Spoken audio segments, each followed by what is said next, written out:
नमस्कार। टुडे हिमाचल में आपका बहुत बहुत स्वागत है। मैं हूं आपके साथ भावना रेनॉल्ड और चलिए देखते हैं शाम की बड़ी खबरों को फटाफट। प्रदेश के कर्मचारियों को भी मिलेगा 3% महंगाई भत्ता और बोनस देने होगी होंगे पक्के।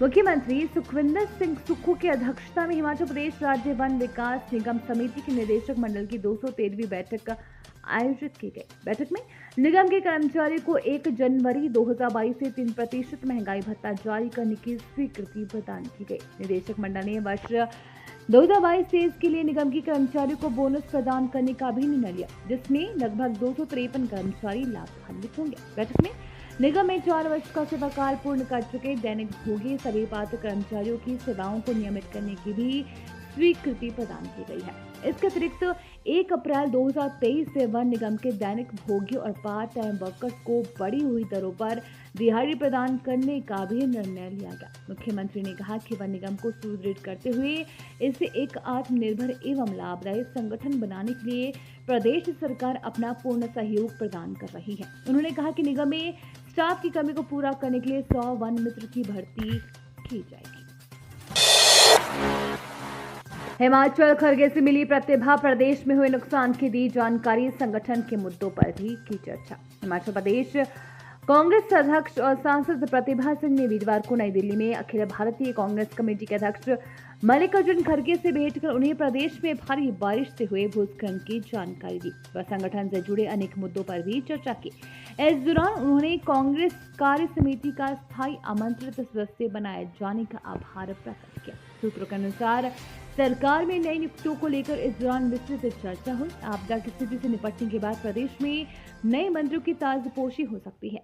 कांग्रेस के सक्रिय पदाधिकारियों और कार्यकर्ताओं को सरकार में अहम जिम्मेवारियां देने को लेकर भी चर्चा हुई। बता दें कि प्रदेश में कांग्रेस की सरकार बने 9 माह से अधिक समय हो गया है, लेकिन 3 मंत्रियों सहित निगमों और बोर्ड में अध्यक्ष उपाध्यक्षों के कई पद अभी भी रिक्त पड़े हैं। स्कूलों में जरूरत से अधिक अध्यापकों के होंगे तबादले, युक्तिकरण के निर्देश जारी। प्रदेश के स्कूलों में आवश्यकता से अधिक नियुक्त शिक्षकों के तबादले किए जाएंगे। एक शिक्षक के सहारे प्रदेश में कोई भी स्कूल न रहे, इसके लिए शिक्षकों के युक्तिकरण के निर्देश जारी किए गए हैं। राज्य सचिवालय में शिक्षा मंत्री रोहित ठाकुर ने विभागीय अधिकारियों के साथ समीक्षा बैठक की अध्यक्षता करते हुए कहा कि प्रदेश में 10 बच्चों से अधिक संख्या वाला कोई भी स्कूल एक शिक्षक के सहारे नहीं रहना चाहिए। उन्होंने इन स्कूलों में ऐसे शिक्षकों को भेजने के निर्देश जो अन्य स्कूलों में आवश्यकता से अधिक नियुक्त है। बैठक में शिक्षकों की नई भर्तियां होने तक फिक्स वेतन पर सेवानिवृत्त शिक्षकों की सेवा लेने को लेकर भी चर्चा हुई। इस मामले को सरकार की मंजूरी के लिए भेजने का फैसला लिया गया है। पहाड़ों में आफत बना ये जानलेवा कीड़ा, 5 लक्षण दिखे तो भागे डॉक्टर के पास। हिमाचल अभी बाढ़ के सदमे से निकला भी नहीं था कि एक इन्फेक्शन आफत बनकर आ चुका है। मीडिया रिपोर्ट्स के मुताबिक इस बैक्टीरियल इन्फेक्शन के कारण शिमला में 9 और ओडिशा में 5 लोगों की मौत हो गई है। ये इन्फेक्शन जानलेवा साबित हो सकता है, इसीलिए इसके लक्षणों को बिल्कुल भी नजरअंदाज नहीं करना चाहिए। स्क्रब टाइफस इन्फेक्शन काफी सालों से लोगों को शिकार बना रहा है, लेकिन हाल के दिनों में हिमाचल और ओडिशा के अंदर इसका प्रकोप अचानक बढ़ गया है। ये एक कीट के काटने से फैलता है तो खेतों या पेड़ पौधों के आसपास ज्यादा देखने को मिलता है। जानते हैं कि स्क्रब टाइफस बीमारी क्या है, इसके लक्षण व इलाज क्या है। स्क्रब टाइफस एक बैक्टीरिया से होने वाला इन्फेक्शन है। ये संक्रमित चीगर्स यानी कि लार्वा माइट्स के काटने से फैलता है। कुल्लू के 5 बिजली प्रोजेक्टों में प्रारंभिक चेतावनी प्रणाली ही नहीं, नोटिस जारी।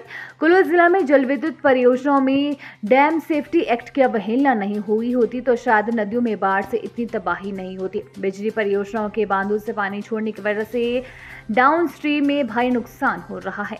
सरकार ने 2014 में प्रदेश के सभी जल विद्युत कंपनियों को प्रारंभिक चेतावनी प्रणाली लगाने के निर्देश दिए गए थे। जिला की 5 में से एक भी बिजली परियोजना ने 9 साल में प्रारंभिक चेतावनी प्रणाली को स्थापित नहीं किया। 10 जुलाई को बाढ़ ने कुल्लू घाटी में 200 से अधिक परिवारों को बेघर कर दिया और सैकड़ों बीघा भूमि तबाह हो गई है।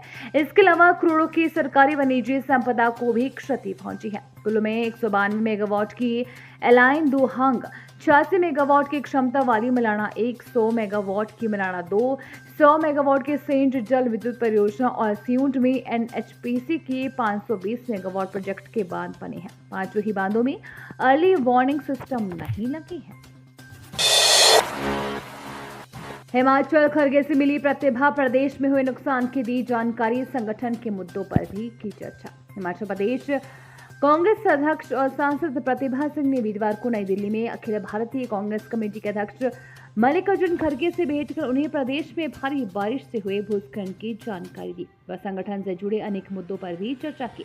इस दौरान उन्होंने कांग्रेस कार्य समिति का स्थायी आमंत्रित सदस्य बनाए जाने का आभार प्रकट किया। सूत्रों के अनुसार सरकार में नई नियुक्तियों को लेकर इस दौरान विस्तृत चर्चा हुई। आपदा की स्थिति से निपटने के बाद प्रदेश में नए मंत्रियों की ताजपोशी हो सकती है।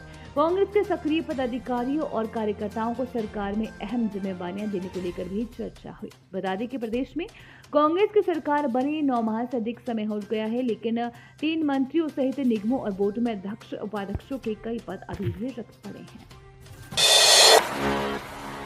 केंद्र ने जो धनराशि दी वो हिमाचल का अधिकार, सुखविंदर सिंह।